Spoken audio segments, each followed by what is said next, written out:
Magic നോവലിലേക്ക് ഏവർക്കും സ്വാഗതം. Josy വാഗമറ്റത്തിൻ്റെ ദ്രാവിഡൻ part 4. Kallarakkal മോനായി പന്തുകളത്തിൽ ചെന്ന് അവിടെ പന്തുകളി കണ്ടുകൊണ്ടിരുന്ന മുളയ്ക്കൽ മാത്തച്ഛനെയും ആനന്ദനെയും ദേവസിക്കുട്ടിയും വിളിച്ച് വിവരം പറഞ്ഞു. ആ പൊടിപ്പാറ വക്കൻ്റെ മോൻ കടയിൽ സാധനങ്ങൾ വാങ്ങാൻ വന്നിട്ടുണ്ട്, വാ നമുക്ക് അവനെ ഒന്ന് കശക്കി വിടണം. ദേവസിക്കുട്ടി കടയുടെ നേർക്ക് നോക്കിയിട്ട് പറഞ്ഞു, നിങ്ങൾ പോയി കുരിശുമൂട്ടിൽ ചെന്ന് നിൽക്കേ, ഞങ്ങൾ അങ്ങോട്ട് വന്നേക്കാം. മോനായി മാത്തച്ഛന് കുരിശുമൂട്ടിൽ ചെന്ന് കാത്തു നിന്നു. കുട്ടിച്ചനും പ്രസാദും പന്ത് കളിക്കുകയായിരുന്നു. ദേവസിക്കുട്ടി അവരെ കോർട്ടിൽ നിന്ന് വിളിച്ചിറക്കി. പന്ത് കളിച്ചത് മതി, വേറൊരു കളി കളിക്കാനുണ്ട്, വാ. കോർട്ടിൽ പെട്ടെന്നൊരടക്കം പറച്ചിലുണ്ടായി. പന്ത് കളി പിന്നെ അധികം ദീർഘിച്ചില്ല. കളിച്ചുകൊണ്ട് നിന്നവരും കാണികളും വലിയൊരു സംഭവം കാണാനെന്നോണം കുരിശുമൂട്ടിലേക്ക് നീങ്ങി. പൊടിപ്പാറ വക്കനെ വധിച്ച സംഘത്തിലെ 8 പേര് സ്ഥലത്തുണ്ട്. ആൾക്കാരെല്ലാം ആവേശത്തോടും ഉത്സാഹത്തോടും കൂടി കാത്തുനിന്നു. ഇടയ്ക്കിടെ അവർ ഒളികണ്ണിട്ട് രാരിച്ചൻ നിൽക്കുന്ന കടയിലേക്ക് നോക്കി. മധ്യവയസ്കനും സമാധാനപ്രിയനുമായ നെടുമ്പാറ കൊച്ചേട്ടൻ മോനായിയും ദേവസിക്കുട്ടിയും വിളിച്ചു ചോദിച്ചു, എന്തോ നാടാ പരിപാടി? കളിച്ച് അവസാനം തീക്കളിയാകല്ലേ മക്കളെ? മോനായും ദേവസിക്കുട്ടിയും അത് അവഗണിച്ചുകൊണ്ട് കുരിശുപള്ളിയുടെ നടയിൽ പോയിരുന്നു. 2-3 പേർ വീതം കവലയിൽ അവിടെ ഒന്നും അറിയാത്ത മട്ടിൽ സംസാരിച്ച് നിൽപ്പുണ്ട്. പള്ളി വിരിഞ്ഞ ആളുകളും എത്തിത്തുടങ്ങി. രാരിച്ചൻ ഇതിനകം സാധനം വാങ്ങി തീർന്നിരുന്നു. നിറസഞ്ചിയുമായി അവൻ വീട്ടിലേക്ക് നടന്നു. കുരിശുപള്ളിക്ക് മുമ്പിലെ കവലയിൽ അവിടെ ചെറുപ്പക്കാർ കൂട്ടം കൂടി നിൽക്കുന്നത് അവൻ കണ്ടു. ഒരു പടയൊരുക്കത്തിൻ്റെ ലക്ഷണം. പോർക്കളത്തിലിറങ്ങുന്ന യോദ്ധാവിന് വേണ്ടത് 1000 കണ്ണ്, 1000 കണ്ണ്. രാരിച്ചൻ സഞ്ചി വലത് കൈയിൽ നിന്നും ഇടത് കൈയിലേക്ക് മാറ്റിപ്പിടിച്ചു. ആരെയും നോക്കാതെ തല താഴ്ത്തിപ്പിടിച്ചു തന്നെ നടന്നു. കുരിശുപള്ളിക്ക് മുമ്പിലെത്തിയപ്പോൾ റോഡിന് നടുവിൽ ബീഡി വലിച്ച് സ്വകാര്യം പറഞ്ഞ് കല്ലറയ്ക്കൽ മോനായും ദേവസിക്കുട്ടിയും മുളയ്ക്കൽ മാത്തച്ഛനും കൂടി രാരിച്ചൻ്റെ വഴി വിളങ്ങി. സാധനങ്ങളെല്ലാം മേടിച്ചോടാ? മോനായി രാരിച്ചനെ അടിമുടിയൊന്ന് നോക്കിയിട്ട് ചോദിച്ചു. ഉവ്, നീ ഇതിനു മുമ്പ് സൂര്യഗിരിയിൽ നിന്നാണല്ലോടാ സാമാനങ്ങൾ വാങ്ങിച്ചോണ്ടിരുന്നേ, അതും രാത്രിയിൽ, ഞങ്ങളെ ആരെയും കാണിക്കാതെ. ഇന്നെന്നാ കുരിശുമൂട്ടിന്ന് മേടിക്കാന്ന് വെച്ചത്? വീട്ടിൽ ഉച്ചക്കഞ്ഞിക്ക് 1 മണി അരിയില്ല. ഇനിയിപ്പോൾ സൂര്യഗിരിയിൽ പോയി എപ്പം വാങ്ങിച്ചോണ്ട് വരാനാ? അതുകൊണ്ടാ. ഓ അത് ശരി, ദേവസിക്കുട്ടി പരിഹസിച്ചു. നീ ഞങ്ങൾക്കെതിരെ പോലീസിൽ പരാതി കൊടുത്തെന്നൊക്കെ കേട്ടല്ലോ, എന്നിട്ട് അവരെന്നാ പുളുത്തി ഞങ്ങൾക്കിട്ട്? രാരിച്ചൻ ഒന്നും മിണ്ടിയില്ല. നിന്റെ വായിലെന്നാ നാക്കില്ലേടാ? എന്തോ നാടാ ആ സഞ്ചിയിൽ? അരിയും പഞ്ചസാരയും മുളകും ഉള്ളിയും ഒക്കെയാ. എവിടെ കാണട്ടെ? മോനായി അവൻ്റെ കയ്യിൽ നിന്ന് സഞ്ചി പിടിച്ചു വാങ്ങി. ഉപദ്രവിക്കല്ലേ, ദൈവത്തെ ഓർത്ത് ഞങ്ങളെ ഉപദ്രവിക്കല്ലേ, രാരിച്ചൻ അപേക്ഷിച്ചു. ആർക്കും ഒരു ദ്രോഹം ചെയ്യാതെ അധ്വാനിച്ച് ജീവിക്കുമോ ഞങ്ങൾ, നല്ലവരായിട്ട് ജീവിക്കുമോ ഞങ്ങളെ ചീത്തയാക്കല്ലേ. കുരിശും പള്ളിയുടെ നടയിൽ എല്ലാം കണ്ടും കേട്ടുമിരുന്ന ആനന്ദനോടും ജോണിയോടുമായി മോനായി പറഞ്ഞു, ഇവൻ നല്ലവനാണെന്ന്, നമ്മളായിട്ട് ചീത്തയാക്കരുതെന്ന്. നിന്ന് ശൃംഗരിക്കാതെ മോന്തയ്ക്ക് 4 തേപ്പും കൊടുത്ത് പോക്കറ്റും വലിച്ചു കീറിയ അവിടെ വിടടാ, ഇവിടെ വേറെ പണിയുണ്ട്. ആനന്ദൻ ധൃതി വെച്ചു. അരിയാണോ മാവാണോ സഞ്ചിക്കകത്തുനിന്ന് ഒന്ന് നോക്കിയേരെ, ജോണി നിർദ്ദേശിച്ചു. ദേവസിക്കുട്ടി സഞ്ചി പൊക്കി പിടിച്ച് കീഴ്മേൽ മറിച്ചു. അതിൽ നിന്ന് കടലാസ് പൊതികൾ താഴെ റോഡിൽ വീണ് ചെതറി. സവാളയും കിഴങ്ങും തക്കാളിയും റോഡിലൂടെ ഉരുണ്ടു. അരിയും പഞ്ചസാര റോഡിൽ തൂവിപ്പോയി. രാരിച്ചൻ അവരെ എല്ലാം ഒന്ന് നോക്കി. ഇത് വലിയ കഷ്ടമാകട്ടോ. പിറുപിറുത്തുകൊണ്ട് അവൻ കുനിഞ്ഞ് ഉരുണ്ടുപോയ തക്കാളിയും കിഴങ്ങും സവാളയും എല്ലാം പെറുക്കിക്കൂട്ടി. കോപവും സങ്കടവും കൊണ്ട് അവൻ്റെ മുഖം ചുവക്കുകയും കണ്ണ് നിറയുകയും ചെയ്തു. ഇടയ്ക്ക് അവൻ നിവർന്ന് മോനായിയും ദേവസിക്കുട്ടിയെ നോക്കി. കാല് പിടിച്ചു പറയുക, മാനം മര്യാദയ്ക്ക് ജീവിക്കാൻ അനുവദിക്കണം. ഒരുപാട് സഹിച്ചു, അളമുട്ടി, ഇനി വയ്യ. അവൻ്റെ അളമുട്ടിയെന്ന് കേട്ടില്ലേ? മാത്തച്ഛൻ പ്രസാദിനെയും ഒറവയ്ക്കൽ സാബുവിനെയും നോക്കിക്കൊണ്ട് പരിഹാസ സ്വരത്തിൽ അറിയിച്ചു. അളമുട്ടിയെന്നോ? ഏയ് ശകലം കൂടെ ഇടക്ക് കാണും, അല്ലെങ്കിൽ ഒന്ന് പരീക്ഷിച്ചു നോക്ക്, ആനന്ദം പറഞ്ഞു. അതൊരു ഭീഷണി അല്ലേടാ കഴിവരടാ മോനെ, നീ തിരിഞ്ഞു കടിക്കുമെന്ന് അല്ലേ? രാരിച്ചൻ വാരിക്കൂട്ടിയ സാധനങ്ങൾ മോനായി വീണ്ടും തൊഴിച്ചു തെറിപ്പിച്ചു. മുറിവേറ്റ ഹിംസമൃഗത്തെ പോലെ വന്യമായി മുരണ്ടു. മോനായിയുടെ കുത്തിനും കഴുത്തിനും കൂടി 2 കൈയും കുത്തിപ്പിടിച്ച് മേലോട്ട് പൊക്കിയിട്ട് അവൻ അമറിക്കൊണ്ട് നിലത്തേക്ക് ഒരു അലക്കലക്കി. എന്താണ് സംഭവിക്കുന്നതെന്ന് പോലും മോനായി അറിഞ്ഞില്ല. കണ്ണടച്ച് തുറക്കും മുമ്പേ കാര്യം കഴിഞ്ഞു. ദേവസിക്കുട്ടി കൈ നിവർത്തി രാരിച്ചൻ്റെ മുഖത്തിന് നേർ കാഞ്ഞു വീശി. രാരിച്ചൻ ആ കൈ പിടിച്ച് പിന്നോട്ട് ചിളിച്ച് കൈ മടക്കിനൊരു വെട്ടുകൊടുത്തു. ദേവസിക്കുട്ടി അമറിക്കൊണ്ട് നിലത്തേക്ക് ഇരുന്നു പോയി. വരുന്നടാ, മുളയ്ക്കൽ മാത്തച്ഛൻ അലറി തീരും മുമ്പേ രാരിച്ചൻ്റെ മുഷ്ടി അയാളുടെ മൂക്കിൻ്റെ പാലം തകർത്തിരുന്നു. ഒറവയ്ക്കൽ സാബുവും പ്രസാദും ജോണിയും ഓമനക്കുട്ടനുമെല്ലാം ഒരു നിമിഷം പകച്ചു നിന്നു. എല്ലാവരും വരിനടാ. തുരുത്തിൽ കുഞ്ഞാപ്പൻ്റെ അട്ടഹാസം കുരിശുമൂട്ടിൽ മുഴങ്ങി. വേലിയിൽ നിന്ന് പത്തലുകൾ ഊരിക്കൊണ്ട് ആദ്യ സംഘം രാരിച്ചൻ്റെ നേർക്ക് കുതിച്ചു. പന്ത് കളിക്കാനും കാണാനും എത്തിയ ചെറുപ്പക്കാരും കയ്യിൽ കിട്ടിയ ആയുധങ്ങളുമായി രാരിച്ചനെ വളഞ്ഞു. രാരിച്ചന് ആളെ എണ്ണാനൊന്നും സമയം കിട്ടിയില്ല. 14 16 അറിയില്ല. 1000 കണ്ണ്, 1000 കയ്യ്. അടിച്ചു തകർക്കടാ അവനെ. ആരോ അലർന്നു. പാലക്കാരയ്ക്ക് ഇനിയൊരു പൊടിപ്പാറ വക്കനെ കൂടി വേണ്ടടാ. ആൾക്കൂട്ടൻ രാരിച്ചൻ്റെ മേൽ ഒരു പറ്റൻ ചെന്നായ്ക്കളെ പോലെ ചാടി വീണു. രാരിച്ചൻ പൊടുന്നനെ നിലം പറ്റെ കുനിഞ്ഞു. പിന്നെ ഭൂമിക്കടിയിൽ നിന്ന് പൊട്ടിത്തെറിക്കുന്നത് പോലെ മുകളിലേക്ക് കുതിച്ചുയർന്നു. 1000 കൈകളോടെ, 1000 കണ്ണുകളോടെ. ഫിലിപ്പോസ് മുതലാളിയുടെ ജീപ്പ് കുരിശുമൂട് കവലയിലേക്ക് വന്ന് ബ്രേക്കിട്ടു. പള്ളിയിൽ കുർബാനയ്ക്ക് പോയി മടങ്ങുന്ന ജിജിയും വിൻസെൻറ്റും പയസുമായിരുന്നു ജീപ്പിൽ. കവലയിൽ വലിയ ആൾക്കൂട്ടം. സ്ത്രീകളും കുട്ടികളും കരഞ്ഞുകൊണ്ട് എങ്ങോട്ടോ ഓടിപ്പോകുന്നു. കുരിശു പള്ളിക്ക് മുമ്പിൽ വലിയൊരു അടികാശൽ നടക്കുന്നതാണ്. ജീപ്പിന് നേർക്ക് ഓടി വന്നതേ വൃദ്ധനോട് പയസ് ചോദിച്ചു, എന്താ അവിടെ ബഹളം? പൊടിപ്പാറ വക്കൻ്റെ മകനെ നാട്ടുകാരെല്ലാം കൂടി തല്ലിക്കൊല്ലുക. വൃദ്ധൻ പറഞ്ഞു. ജിജിക്ക് അതൊന്ന് കാണണമെന്നുണ്ടായിരുന്നു. അവൾ സാവധാനം ജീപ്പ് മുന്നോട്ടെടുത്ത് അടി നടക്കുന്നതിൻ്റെ 10 വാര പിന്നിലായി കൊണ്ട് ചെന്ന് നിർത്തി. പത്തലുകൾ ഉയരുന്നതും താഴുന്നതും കാണാം. ആരൊക്കെയോ തെറിച്ചു വീഴുന്നു, പിടഞ്ഞെണീക്കുന്നു. അലർച്ചകൾ, നിലവിളികൾ. അവൻ്റെ ചങ്കു കുത്തി പൊളിക്കടാ, ആരോ അട്ടഹസിക്കും. സിനിമയിൽ മാത്രമേ ഇത്തരം ആക്രമണങ്ങൾ കണ്ടിട്ടുള്ളൂ എന്ന് ജിജി ഓർത്തു. മുഖം ചോരക്കട്ടയായി തീർന്ന ഒരാൾ കുരിശുപള്ളിക്ക് മുമ്പിലെ കാണിക്കപ്പെട്ടിയിലേക്ക് തലയിടിച്ച് വീഴുന്നത് കണ്ടോടെ അവൾക്ക് പേടിയായി. റോഡിൻ്റെ ഇരുവശത്തും കടത്തിണ്ണകളിലും ആളുകൾ കൂട്ടം കൂടി ഇന്ന് കാഴ്ച കാണുന്നുണ്ടായിരുന്നു. 4 5 പേർ വീണ് കഴിഞ്ഞാണ് ജിജിക്ക് ശരിയായൊരു കാഴ്ച കിട്ടിയത്. അതൊരു അഴകറ്റ കലാപ്രകടനമാണെന്ന് തോന്നുന്ന വിധം അത്രമേൽ ഒഴുക്കോടെയും ചാരുതയോടെയുമായിരുന്നു അവൻ ചലിച്ചിരുന്നത്. പ്രതിരോധവും ആക്രമണവും സമന്വയിപ്പിച്ച അഭ്യാസ കാഴ്ച. വേണ്ടിടത്തെല്ലാം വേണ്ട സമയത്ത് തന്നെ അവൻ്റെ കണ്ണുകളും കൈകാലുകളും എത്തിയിരുന്നു. എതിരാളികൾ വളരെ വേഗം ചിതറുന്നത് കാണായി. പത്തൽ പിടിച്ചു വാങ്ങിയുള്ള അവൻ്റെ കനത്ത അടികൾ ഏതാനും പേരെ വീഴ്ത്തി. സാരമായി പരിക്ക് പറ്റിയവർ സുരക്ഷിത സ്ഥാനങ്ങളിലേക്ക് എഴിഞ്ഞു നീങ്ങി. എതിരാളികളുടെ എണ്ണം കുറഞ്ഞതോടെ അവൻ്റെ പ്രകടനം ശരിക്കും കാണാമെന്നായി.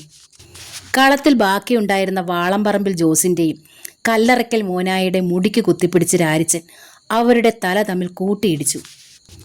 അവരെ കുനിച്ചു നിർത്തി അവരുടെ തല മുന്നിൽ നിന്നും പിന്നിൽ നിന്നും കാലുകൾക്കിടയിൽ ഞെരിച്ചു പിടിച്ചുകൊണ്ട് രാരിച്ചൻ നിവർന്നു നിന്നു. ഇനി ആരുമില്ലേടാ. 4 വാർഡ് നോക്കിക്കൊണ്ട് അവൻ ഗർജിച്ചു. ദേഹമെമ്പാട് നീലിച്ച ക്ഷതങ്ങളും ചോരപ്പാടുകളുമായി നിന്ന് ഒരു നാടിനെ മുഴുവൻ വെല്ലുവിളിക്കുന്ന സൽമാൻ ഖാന്റെ മുഖമുള്ള യുവാവിനെ ജിജി വീണ്ടും വീണ്ടും നോക്കി. ഇനി ആണുങ്ങൾ ആരുമില്ലേടാ ഈ പാലക്കരയിൽ. താറുമാറായ നീളം മുടി അവൻ വിരലുകൾ കൊണ്ട് പിന്നോട്ട് മാടി ഒതുക്കി. പൊടിപ്പാറ വക്കൻ്റെ മകനാടാ ചോദിക്കുന്നത്. രാജിച്ചൻ. എങ്ങു നിന്നും ഒരു പ്രതികരണമുണ്ടായില്ല.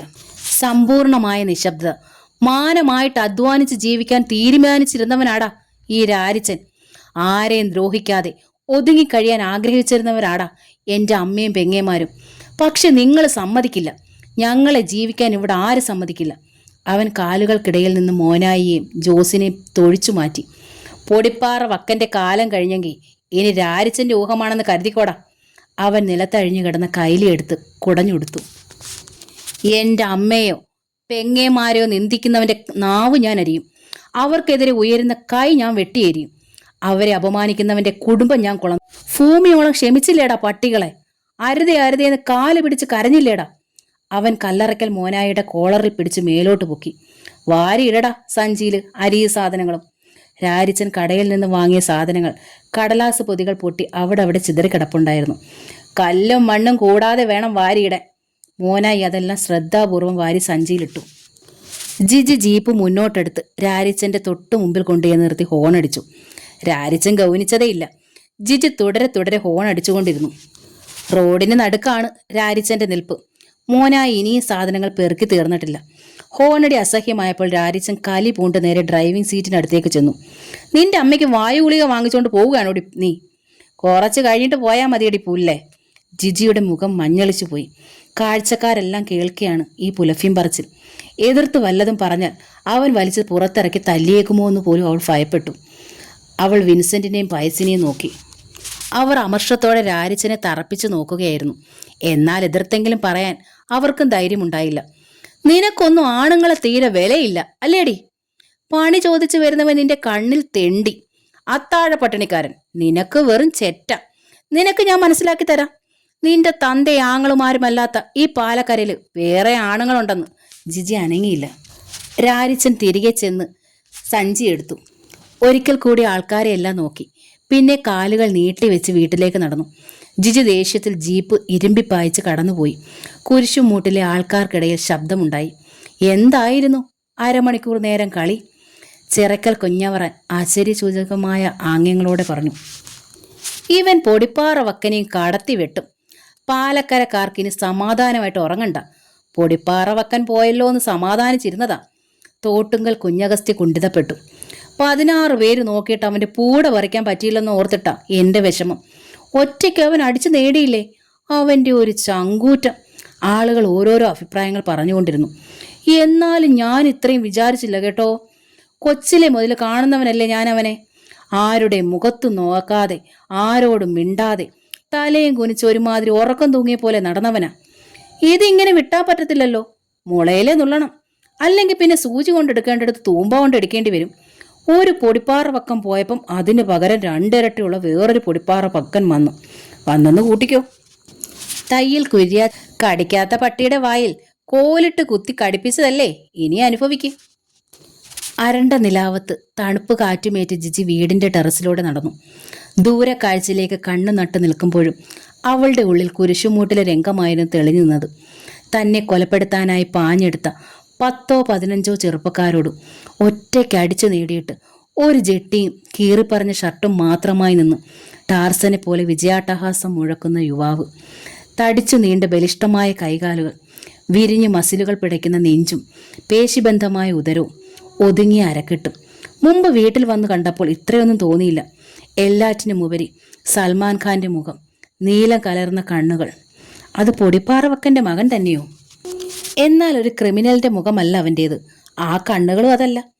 അവൻ്റെ വാക്കുകൾ കുറെ കൂടി ശ്രദ്ധിച്ച് കേൾക്കേണ്ടതായിരുന്നു. പൊടിപ്പാറ വക്കൻ്റെ മകനെ നാട്ടുകാർ ചേർന്ന് തല്ലിക്കൊല്ലുന്നു എന്നാണ് ഒരാൾ പറഞ്ഞത്. എല്ലാവരും ചേർന്ന് അവനെ ആക്രമിച്ചതായിരിക്കണം. എന്നിട്ടും അവൻ തേടി. മാനമായിട്ട് അധ്വാനിച്ച് ജീവിക്കാൻ തീരുമാനിച്ചവനായിരുന്നു ഞാൻ. നിങ്ങൾ സമ്മതിക്കില്ല. ആരെയും ദ്രോഹിക്കാതെ ഒതുങ്ങിക്കഴിയാൻ ആഗ്രഹിച്ച അമ്മയും പെങ്ങന്മാരും. അവരെ അപമാനിക്കുന്നവരെ അവൻ വെറുതെ വിടില്ല. അങ്ങനെ എന്തെല്ലാമോ അവൻ വിളിച്ചു പറഞ്ഞുകൊണ്ടിരുന്നു. പക്ഷെ അവൻ അധികം ആയുസുണ്ടെന്ന് തോന്നുന്നില്ല. നാട്ടുകാർ വീണ്ടും സംഘടിതമായി അവനെ നേരിടും. അടുത്ത തവണ വേണ്ടത്ര കരുതലോടെയും ആൾബലത്തോടെയും ആയിരിക്കും അവർ അവനെ ആക്രമിക്കുക. അവരുടെ കൈവശം മാരകായുധങ്ങളും ഉണ്ടായിരിക്കും. പൊടിപ്പാറ വക്കൻ എങ്ങനെ കൊല്ലപ്പെട്ടോ അതുപോലെ തന്നെ ആയിരിക്കും അവൻ്റെയും അന്ത്യം. അങ്ങനെ സംഭവിക്കാതിരിക്കട്ടെ എന്ന് എന്തുകൊണ്ടോ അവൾ ആഗ്രഹിച്ചു പോയി. എല്ലായ്പ്പോഴും അവൻ തന്നെ ജയിക്കട്ടെ. പൊടിപ്പാറ വക്കനെ പോലെ നീചനും ദുഷ്ടനുമല്ല ആ യുവാവെങ്കിൽ അവനെപ്പോലെ കരുത്തനും ധീരനുമായ ഒരുവൻ എല്ലായ്പ്പോഴും ജയിക്കുകയും ജീവിക്കുകയും വേണം. അങ്ങനെ എന്തെല്ലാമോ ശിഥില ചിന്തകൾ ആവേശത്തോടെയും സന്ദേഹത്തോടെയും ജിജിയുടെ മനസ്സിലൂടെ കടന്നു പോയിക്കൊണ്ടേയിരുന്നു. തിങ്കളാഴ്ച രാവിലെ രാരിച്ചൻ പച്ചക്കാനം തോട്ടത്തിൽ ചെന്നപ്പോൾ എൽദോസ് മുതലാളി അവിടെ ഉണ്ടായിരുന്നു. നിനക്കിനി ഇവിടെ പണിയില്ല, അയാൾ പറഞ്ഞു. രാരിച്ചൻ അന്തം വിട്ടു. എൻ്റെ ഭാഗത്തുനിന്ന് എന്തെങ്കിലും പിഴവ്? പിഴവിൻ്റെ പ്രശ്നമല്ല. ഫിലിപ്പോസ് ഇന്നലെ എന്നെ കണ്ടു പറഞ്ഞു പൊടിപ്പാറ വക്കൻ്റെ മകന് പണി കൊടുക്കരുതെന്ന്. ഫിലിപ്പോസിനത് ഇഷ്ടമല്ലെന്ന്. ഞാൻ ആ മനുഷ്യനോട് യാതൊരുവിധ തെറ്റും ചെയ്തിട്ടില്ലല്ലോ. അതെനിക്കറിയില്ല. ഇന്നലെ നീ കുരിശുമൂട് കവലയിൽ വലിയ അഭ്യാസ പ്രകടനം നടത്തിയെന്ന് കേട്ടു. പൊടിപ്പാറ വക്കൻ്റെ കിരീടം എടുത്ത് തലയിൽ വെക്കണമെന്നുണ്ടായിരിക്കും നിനക്ക്. ആയിക്കോ. പക്ഷെ എനിക്ക് ചട്ടമ്പിത്തറ ഇഷ്ടമല്ല. ഫിലിപ്പോസിനെ പിണക്കാനും ഞാൻ ആളല്ല. ഞങ്ങൾ തമ്മിൽ നല്ല ബന്ധത്തിലാണ്. രാരിച്ചനൊന്നും മിണ്ടിയില്ല. നിൽക്കണ്ട, പൊയ്ക്കോ. രാരിച്ചൻ തിരിഞ്ഞു നടന്നു. അവൻ സൂര്യഗിരിയിലെത്തി പലരെയും കണ്ട് പണി ചോദിച്ചു. നിരാശയായിരുന്നു ഫലം. രാരിച്ചൻ നേരെ ഫിലിപ്പോസ് മുതലാളിയുടെ വീട്ടിലേക്കാണ് പോയത്. ജിജി എവിടേക്കോ പോകാൻ വേണ്ടി ജീപ്പ് സ്റ്റാർട്ട് ചെയ്യുകയായിരുന്നു. രാരിച്ചനെ കണ്ട് എഞ്ചിൻ ഓഫാക്കിയിട്ട് അവൾ ജീപ്പിൽ നിന്നിറങ്ങി. അവൾ രാരിച്ചനെ അടിമുടി നോക്കി. അവൻ ഷോഫിച്ചിരിക്കുകയാണെന്ന് തോന്നി. നിന്റെ അപ്പനുണ്ടോ ഇവിടെ? ഫിലിപ്പോസ്, വിളിക്ക്. പൊടിപ്പാറ വക്കൻ്റെ മകൻ ഇവിടെന്താ കാര്യം? കുരിശുമൂട്ടിലെ ചന്തത്തരൊന്നും ഇവിടെ വേണ്ട, ജിജി ഗൗരവത്തിൽ പറഞ്ഞു. വിളിക്കടി അയാളെ. അതോ ഞാൻ അങ്ങോട്ട് കയറി ചെല്ലണോ? എന്തിനും തയ്യാറായിട്ടാ ഞാൻ വന്നിരിക്കുന്നത്. വേണ്ട, നാട്ടിലെ റൗഡികൾക്ക് കയറി നിരങ്ങാനുള്ള വീടല്ല ഇത്. നിൽക്കേണ്ട അടുത്ത് നിന്നാ മതി. ജിജി വേഗം വീട്ടിനുള്ളിലേക്ക് കയറിപ്പോയി. നിമിഷങ്ങൾക്കുള്ളിൽ അവൾ പപ്പയും വിളിച്ചുകൊണ്ട് പൂമുഖത്തേക്ക് വന്നു. എന്താണ് രാരിച്ച ഈ വഴിയൊക്കെ? ഒരു പൊള്ള ചിരിയോടെ ഫിലിപ്പോസ് ചോദിച്ചു. നീ കുരിശുമൂട്ടിൽ വലിയ കലാപ്രകടനമൊക്കെ കാഴ്ചവെച്ചെന്ന് കേട്ടല്ലോ. നീ എന്താ പൊടിപ്പാറ വക്കം കളിക്കുക? അതെ, മുതലാളി കണ്ടില്ലല്ലോ. വേണേൽ ഇവിടെ ഒന്ന് കാണിച്ചു തരാം. അതിന് മാത്രം നീ വളർന്നോ? അതിന് വല്ല വളർച്ചയൊന്നും വേണ്ട മുതലാളി. കൊല്ലാനും ചാകാനുമില്ല, ഉളുപ്പില്ലായ്മ മാത്രം മതി. നീ വന്ന കാര്യം പറഞ്ഞിട്ട് പോടാ. ഞാൻ വല്ലയിടത്തും പോയി ജോലി ചെയ്ത് കുടുംബം നടത്തുന്നതിൽ മുതലാളിക്കെന്താ ഇത്ര ദണ്ണം? മനസ്സിലായില്ല. ആദ്യം പച്ചക്കാനത്തായിരുന്നു എനിക്ക് പണി. ഫിലിപ്പോസ് പറഞ്ഞെന്നും പറഞ്ഞ് എൽദോസ് മുതലാളി എന്നെ പറഞ്ഞു വിട്ടു. പിന്നെ 2-3 ദിവസം അലഞ്ഞു നടന്നിട്ടാ ഇടമലത്തോട്ടത്തിലൊരു പണി കിട്ടിയത്. 4 ദിവസമേ പോയുള്ളൂ. ഫിലിപ്പോസിന് ഇഷ്ടമല്ലെന്നും പറഞ്ഞ് അവിടുന്ന് എന്നെ പിരിച്ചുവിട്ടു. ഞാനെന്ത് ദ്രോഹമാ മുതലാളിക്ക് ചെയ്തത്? ഞായറാഴ്ച പള്ളി കഴിഞ്ഞ് ജീപ്പ് ഓടിച്ചു വന്ന എന്റെ മോളെ നീ നാട്ടുകാർ കേൾക്കെ ചീത്ത വിളിച്ചില്ലേടാ? ഫിലിപ്പോസ് മുതലാളിയുടെ മക്കളോട് നേർക്ക് നേരെ നിന്ന് സംസാരിക്കാൻ പാലക്കരയിൽ ഒരുത്തനും വളർന്നിട്ടില്ല. വളരാൻ ഞാൻ സമ്മതിക്കത്തുമില്ലടാ. ചീത്തയൊന്നും വിളിച്ചില്ല, കാര്യം പറഞ്ഞു. അത് ഞാൻ ഇനിയും പറയും, എവിടെയും പറയും. നീ ഒരുപാട് കാലം ജീവിക്കില്ല മോനെ. അൽപായുസാ നിനക്ക് വിധിച്ചിട്ടുള്ളത്. പൊടിപ്പാറ വക്കന്റെ പകുതി ആയുസ് നിനക്ക് കാണത്തില്ല. ആയിക്കോട്ടെ, ഞാൻ സഹിച്ചു. എനിക്ക് നിങ്ങളുടെ തോട്ടത്തിലൊരു പണി തരാൻ മുതലാളിക്ക് പറ്റുമോ? ഇല്ല. ഇല്ലല്ലോ, അത് ഞാൻ നിന്നോട് നേരത്തെ പറഞ്ഞതല്ലേ. എന്നാൽ ഇനി മേലിൽ ഫിലിപ്പോസ് മുതലാളി എൻ്റെ പണി മുടക്കരുത്. മുടക്കിയാൽ? ഫിലിപ്പോസിന്റെ മുഖം മുറുകി. മുടക്കിയാൽ ഫിലിപ്പോസ് മുതലാളി നേരത്തെ അങ്ങ് പോയി. അൽപായുസായ രാരിച്ചൻ അതെ ഭീഷണി തന്നെയാ. അല്ലെങ്കിലൊന്ന് മുടക്കി നോക്ക്. ആളെ മുട്ടിയവനാ ഞാൻ.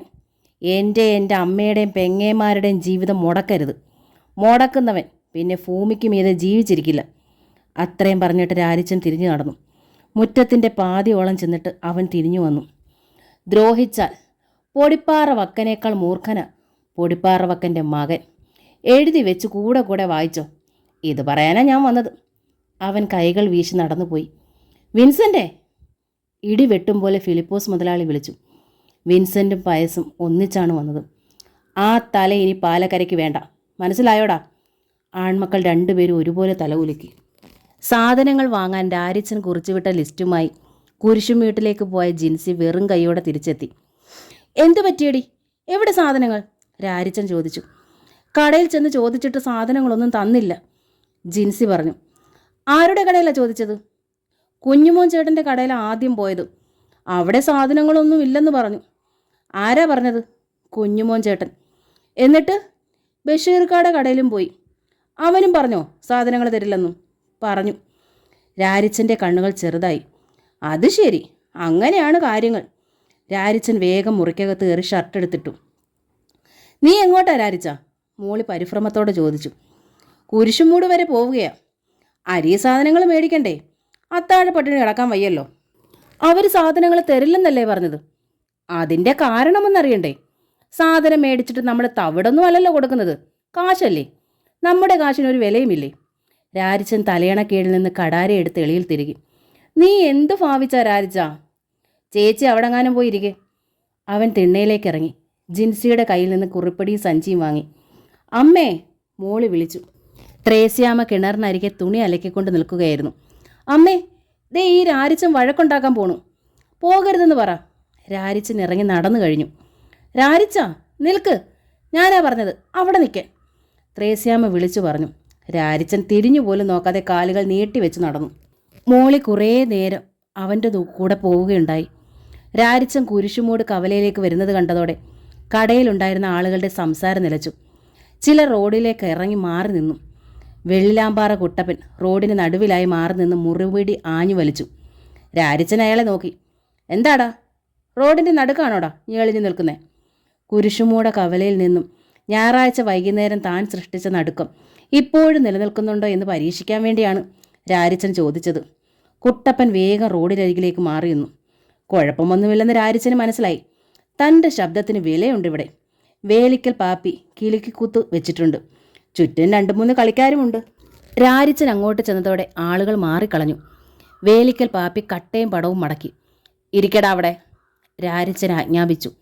പാപ്പി ഇരുന്നു പോയി. കട്ടയും പടവും നിവർത്തി വെക്കടാ. 2 വലം കളിക്കണം എനിക്ക്. പാപ്പി അനുസരിച്ചു. കട്ട ടിന്നിൽ കുലുക്കി കമിഴ്ത്തി. നാക്കില്ലേടാ പാപ്പി നിന്റെ വായിൽ? ഉണ്ട്. പാപ്പി വിക്കി. എന്നാ വിളിച്ച് പറയടാ. വെയ് രാജാ വെയ്. രാജാ വെക്കാൻ വന്നിരിക്കുക. വെയ് രാജാ വെയ്. പാപ്പി ഏറ്റു പറഞ്ഞു. 1 വെച്ചാൽ എത്ര ആടാ? 2. 2 വെച്ചാലോ? 4. കാലിയടിച്ചാൽ കമ്പനിക്ക്. പറയടാ ഉറക്കെ. വെയ് രാജാ വെയ്. 1 വെച്ചാൽ 2, 2 വെച്ചാൽ 4, കാലിയടിച്ചാൽ കമ്പനിക്ക്. സ്കൂൾ കുട്ടി പാഠപുസ്തകം വായിക്കുന്നത് പോലെ പാപ്പി പറഞ്ഞുകൊണ്ടേയിരുന്നു. രാരിച്ചൻ ക്ലാവർ പടത്തിൽ 5 രൂപ വെച്ചു. പാപ്പി ടിന്നു പൊക്കി. ക്ലാവർ അടിച്ചില്ല. പക്ഷേ പാപ്പി രൂപ എടുക്കാൻ മടിച്ചു. കാലിയടിച്ചാൽ? രാരിച്ചൻ അയാളെ ഉഗ്രമായി നോക്കി. കമ്പനിക്ക്. എടുത്ത് വെക്കടാ കാശ്. പാപ്പി 5 രൂപ നോട്ടെടുത്ത് ഒരരികിലേക്ക് മാറ്റി വെച്ചു. രാരിച്ചൻ പോക്കറ്റിൽ നിന്ന് വീണ്ടും രൂപ എടുക്കുന്നത് കണ്ട് പാപ്പി വീണ്ടും ടിന്നിനുള്ളിൽ കട്ടകൾ കിലുക്കി കമഴ്ത്തി. ഇത്തവണ ഇസ്പേഡ് പടത്തിലാണ് രാരിച്ചൻ വെച്ചത്. കട്ട പൊക്കിയപ്പോൾ ആ പടം അടിച്ചിട്ടില്ല. പാപ്പി രാരിച്ചനെ നോക്കിയിട്ട് പേടിയോടെ രൂപയെടുത്ത് മാറ്റി. ഡയമണ്ടിൽ 1 കൂടി ഇരിക്കട്ടെ.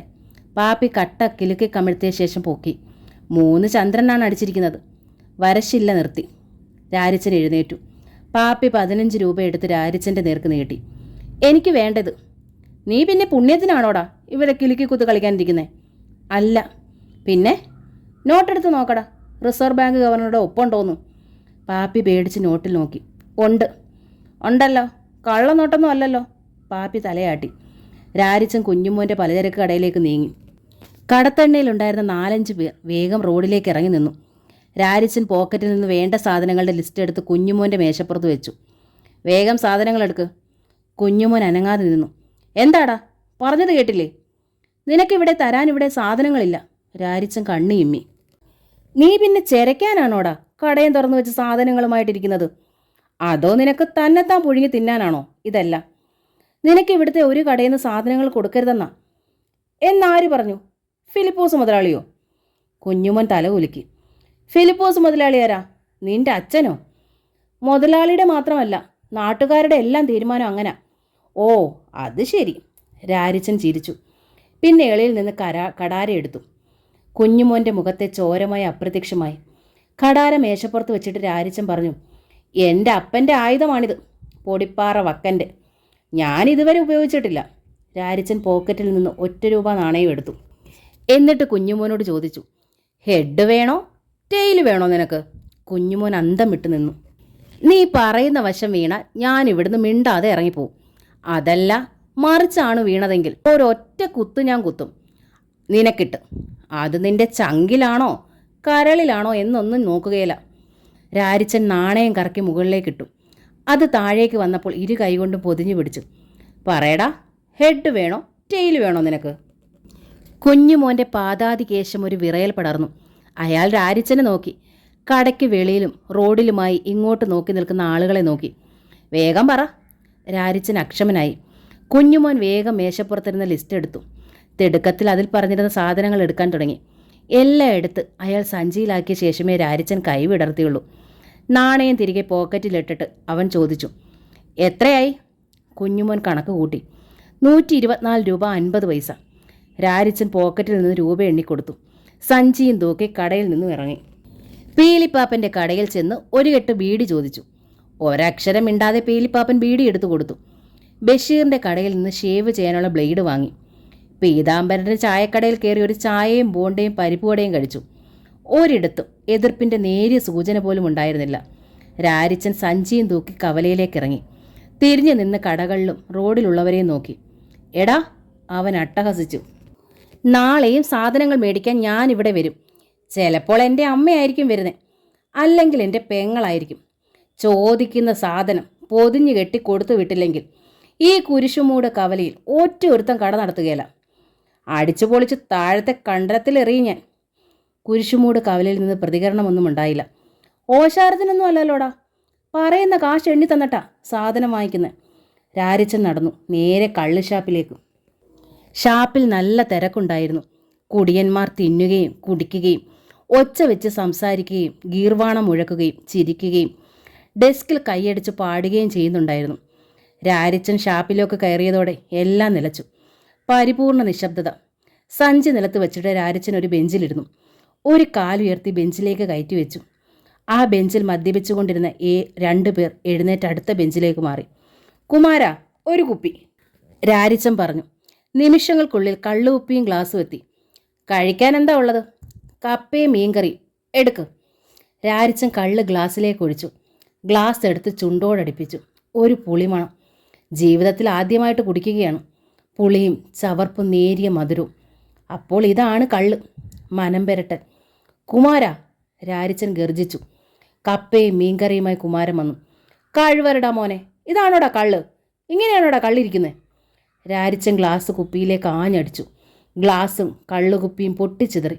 ഡെസ്കിലെല്ലാം കള്ളൊഴുകി പടർന്നു. ഇന്നലത്തെ കള്ളല്ലേടാ പന്നി, പോയി അന്തിക്കള്ള് കൊണ്ടുപോടാ. കള്ള് ഇന്നലത്തതോ ഇന്നത്തതോ, പുലരിയോ അന്തിയോ, ഇതൊന്നും രാരിച്ചൻ അറിയുമായിരുന്നില്ല. ഷാപ്പിലൊരു കിടിലമുണ്ടാക്കുക എന്നത് മാത്രമായിരുന്നു അവൻ്റെ ലക്ഷ്യം. നടുങ്ങിപ്പോയ കുമാരൻ വേറൊരു കുപ്പി കള്ളും ഗ്ലാസും കൊണ്ടുവന്നു. ഒഴിക്കടാ. കുമാരൻ ഒഴിച്ചു കൊടുത്തു. രാരിച്ചൻ കള്ളെടുത്ത് രുചിച്ചു. ആദ്യത്തെ തന്നെ രുചി. അപ്പം ചോദിക്കേണ്ട പോലെ ചോദിച്ചാലേ നീ നല്ല കള്ള് കൊടുക്കൂ അല്ലേ? നിനക്കറിയാം ആണുങ്ങളെ. വാസ്തവത്തിൽ 2 കുപ്പിയിലെ കള്ളും തമ്മിൽ വ്യത്യാസമുണ്ടായിരുന്നില്ല. ഷാപ്പിനുള്ളിൽ മറ്റ് യാതൊരു ശബ്ദവുമില്ല. കുടിയന്മാരെല്ലാം വീർപ്പടക്കിയിരിക്കുകയാണ്. ഒരു ഗ്ലാസ് കുടിച്ചപ്പോഴേ രാരിച്ചന് ചെടിച്ചു. വയറിനുള്ളിൽ വല്ലാത്ത മൂളൽ. അപരിചിതമായ പാനീയം ചെന്നതിൻ്റെ പ്രതിഷേധം. രാരിച്ചൻ വല്ല വിധേന ഒരു ഗ്ലാസ് കൂടി കുടിച്ചു. കപ്പയും കറിയും കഴിച്ചു. ഒടുവിൽ എഴുന്നേറ്റ് കൈ കഴുകി. കാശ് എത്രയാ? കാശ് അതിപ്പോൾ ഇല്ലെങ്കിലും. കുമാരൻ പരിങ്ങി. കാശുണ്ട്, സൗജന്യമൊന്നും വേണ്ട. കുമാരൻ പറഞ്ഞ പണം എണ്ണി ഡെസ്കിന് മീതെ വെച്ചിട്ട് രാരിച്ചൻ സഞ്ചിയും എടുത്ത് നടന്നു. രാരിച്ചൻ കവലയിലേക്ക് പോയത് മുതൽ ഭയചകിതരായി ഇരിക്കുകയായിരുന്നു ത്രേസ്യാമ്മയും പെൺമക്കളും. ഓരോ തവണ അവൻ വീട്ടിൽ നിന്ന് ഇറങ്ങുമ്പോഴും നെഞ്ചിൽ തീയാണ്. ഇപ്പോൾ തന്നെ അവൻ കവലയിൽ വലിയ വെല്ലുവിളി മുഴക്കിയെന്നും ഖടാര കാട്ടി ഭീഷണിപ്പെടുത്തിയെന്നും കള്ളുഷാപ്പിലേക്ക് പോയിട്ടുണ്ടെന്നും എല്ലാം കേട്ടു. ത്രേസ്യാമ്മയ്ക്കത് സഹിക്കാനായില്ല. മറ്റൊരു പൊടിപ്പാറ വക്കനാവുകയാണോ തൻ്റെ മകൻ? സാധനങ്ങളുമായി രാരിച്ചൻ വീട്ടിലെത്തിയപ്പോൾ സന്ധ്യയായി. സഞ്ചി അവൻ മോളിയുടെ നേർക്ക് നീട്ടി. സാധനങ്ങളെല്ലാം ഉണ്ട്. മോളി അവനെ സൂക്ഷിച്ചെന്ന് നോക്കിയിട്ട് സഞ്ചിയുമായി അകത്തേക്ക് പോയി. രാരിച്ച! ത്രേസ്യാമ്മ വേവലാതിയോടെ വിളിച്ചു. എന്താമ്മേ? നീ കുരിശുമൂട്ടിൽ വലിയ ബഹളമുണ്ടാക്കിയെന്ന് കേട്ടല്ലോ.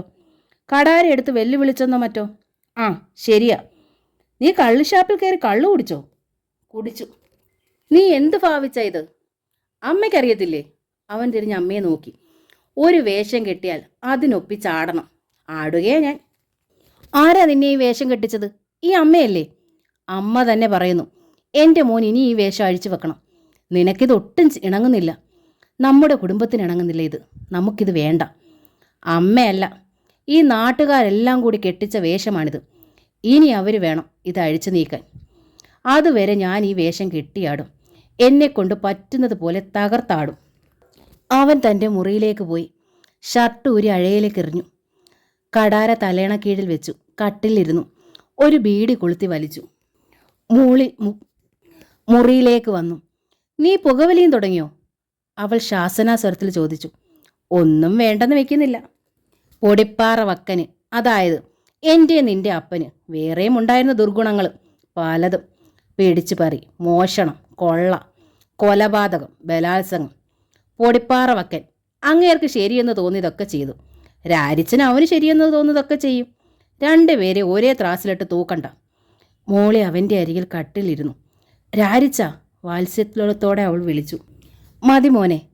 അപ്പനുണ്ടായിരുന്ന കാലത്തും തീ തിന്ന് ജീവിച്ചവരാ അമ്മയും പെങ്ങന്മാരുമെല്ലാം. ഇനി വയ്യ. രാരിച്ചനൊന്നും മിണ്ടിയില്ല. നീ ഈടെ ഫിലിപ്പോസ് മുതലാളിയെ വെല്ലുവിളിച്ചെന്നോ ഭീഷണിപ്പെടുത്തിയെന്നോ ഒക്കെ കേട്ടു. അത് കേട്ടിട്ട് അയാൾ അടങ്ങിയിരിക്കുമെന്ന് നിനക്ക് തോന്നുന്നുണ്ടോ? അയാളൊക്കെ വെല്ലുവിളിക്കാൻ നമ്മളാരാ ചേച്ചി പറ. ഒരു കച്ചിത്തുരുമ്പിൻ്റെ വിലയുണ്ടോ നമുക്കീ നാട്ടിൽ? നമ്മൾ ആരുമല്ല. ആരുമില്ലാത്തവർക്ക് ഏതു വിഷവും കെട്ടാം. നഷ്ടപ്പെടാൻ ഇനി ഒന്നുമില്ലാത്തവരാ നമ്മൾ. ഈ വേഷം കെട്ടിയിട്ട് എന്തെങ്കിലും നേടാൻ പറ്റുമെന്ന് നിനക്ക് തോന്നുന്നുണ്ടോ? ചേച്ചി, നാളിതുവരെ നമുക്ക് നാട്ടുകാരെ പേടിച്ചിട്ട് വഴിയിലിറങ്ങി നടക്കാൻ മേലായിരുന്നു. ഇന്ന് എൻ്റെ അമ്മയ്ക്കും പെങ്ങേമാർക്കും ഏത് സമയത്തും ഈ നാട്ടിലെ ഏത് വഴിയിൽ കൂടെ ആരെയും പേടിക്കാതെ നടക്കാം. അമ്മയ്ക്കോ ചേച്ചിക്കോ അനിയത്തിമാർക്കോ നാളെ മുതൽ കുരിശുമൂട് കവലയിൽ പോയി ഏത് കടയിൽ നിന്ന് സാധനങ്ങൾ വാങ്ങാൻ. ആരും വരില്ല കോഡ് ചോദിക്കാൻ. ഞാനതൊരു നേട്ടമായിട്ട് തന്നെയാണ് കാണുന്നത്. നിന്റെ ജീവൻ്റെ പണയത്തിലല്ലേടാ ഇതെല്ലാം? ആയിക്കോട്ടെ, ജീവൻ്റെ പണയത്തിൽ എന്തൊക്കെ നേടാൻ പറ്റുമെന്ന് ഞാനൊന്ന് നോക്കട്ടെ. മുന്നോട്ട് വെച്ച ചുവട് പിന്നോട്ടെടുക്കാൻ ചേച്ചി പറയരുത്. ആരും പറയരുത്. ചാവേറിന് തിരിഞ്ഞോട്ടമില്ല ചേച്ചി. ഒന്നുകിൽ വിജയം, അല്ലെങ്കിൽ മരണം. രാരിച്ചൻ തൻ്റെ തീർപ്പിനടി വരെയിട്ട് പറഞ്ഞു. മാധവൻ്റെ വീട്ടിൽ വെച്ചായിരുന്നു കൂടിയാലോചന. പൊടിപ്പാറ വക്കനെ കൊല ചെയ്ത സംഘത്തിൽപ്പെട്ടവരിൽ മിക്കവരും ആലോചനയിൽ പങ്കുചേരാൻ എത്തിയിട്ടുണ്ട്. സഹദേവനാണ് സംഘത്തെ വിളിച്ചു കൂട്ടിയത്. പൊടിപ്പാറ വക്കം പോയാൽ പ്രശ്നങ്ങളെല്ലാം തീരുമെന്നായിരുന്നല്ലോ നമ്മുടെ കണക്കുകൂട്ടൽ. ആവി പറക്കുന്ന കാപ്പി 2 കവിൾ കുടിച്ചിട്ട് സഹദേവൻ തുടർന്നു. പ്രശ്നം തീർന്നില്ലെന്ന് മാത്രമല്ല, കുറേ കൂടി വഷളാവുകയും ചെയ്തു. ഇനിയിപ്പോൾ ഒന്നും നോക്കാനില്ല. അവനെ കൂടി വകവരുത്തുക. അതുകൂടി കഴിഞ്ഞാൽ പിന്നെ തല പൊക്കാൻ ഒരു ഞാഞ്ഞൂല് ശേഷിക്കുന്നില്ലല്ലോ, കല്ലറയ്ക്കൽ മോനായി പറഞ്ഞു. ഭൂതത്തെ കുടത്തിന്ന് തുറന്നു വിട്ടതുപോലെയായി, വാളംപറമ്പിൽ ജോസ് പറഞ്ഞു. കുരിശുമൂട കവലയിൽ അവനൊരു ഞടുക്കമുണ്ടാക്കിയിട്ടുണ്ട്. എല്ലാവർക്കും പേടി അവനെ. ഒരു കടയിൽ നിന്ന് അവന് സാധനങ്ങൾ കൊടുത്തു പോകല്ലെന്ന് പറഞ്ഞിട്ടിപ്പോൾ ആരും കേൾക്കുന്നില്ല. ജീവനിൽ കൊതിയില്ലാത്തവരാരാണെന്നാ കുഞ്ഞുമോനും പീലിപ്പാപ്പനും ബഷീറും ഒക്കെ ചോദിക്കുന്നത്. ആദ്യത്തെ അടി കഴിഞ്ഞപ്പോഴേ സകലർക്കും ഭയമായി. അതിൻ്റെ കൂടെ അവൻ്റെ ഇന്നലത്തെ പ്രകടനം കൂടി ആയപ്പോൾ എല്ലാം തികഞ്ഞു. ഷാപ്പിലൊക്കെ ചെന്ന് വെറുപ്പിച്ചിട്ടാണത്രേ അവൻ പോയത്. ഒരു കാര്യം പറയാലോ, പൊടിപ്പാറ വക്കനെ നേരിടുന്നത് പോലെ നേരിട്ടാ പോരാ അവനെ. 2 പൊടിപ്പാറ വക്കന്മാരെ വകവരുത്താനുള്ള തയ്യാറെടുപ്പ് വേണം. നിർത്തടാ, സഹദേവൻ ശാസിച്ചു. നീയൊക്കെ പറയുന്നത് കേട്ടാ തോന്നും അവൻ്റെ ശരീരം ഇരുമ്പ് കൊണ്ടുണ്ടാക്കിയതാണെന്നും. എല്ലും ഇറച്ചിയും തന്നെയല്ലേ അവൻ്റെ ശരീരത്തും. കത്തി പൂളി കയറാത്ത മാംസവും ഒടിയാത്ത അസ്ഥിയും എവിടെ ഉണ്ടടാ? വേണ്ടത്ര കരുതലില്ലാതെയാ നിങ്ങളന്ന് കുരിശുമൂല കവലയിൽ ചെന്ന് അവനെ ആക്രമിച്ചത്. അതുകൊണ്ടാ അവൻ ജയിച്ചത്. എന്തായാലും അതോടെ അവന് നല്ല ചങ്കൂറ്റമായി. ആരെയും പേടിയില്ലെന്നായി. പൊടിപ്പാറ വക്കനെ കൊന്ന കേസ് തേഞ്ഞു മാഞ്ഞു പോകുന്നതേ ഉള്ളൂ. അതിൻ്റെ കൂടെ ഒരു കൊലപാതകം കൂടി വേണോ? ഫിലിപ്പോസ് മുതലാളിയും പോലീസുകാരും ഒക്കെ അനാസ്ഥ കാണിച്ചതുകൊണ്ടാ ആദ്യത്തെ കേസിൽ നിന്ന് തലയൂരിയത്. പൊടിപ്പാറ വക്കൻ അവർക്കും ഒരു തലവേദനയായിരുന്നത് കൊണ്ടും.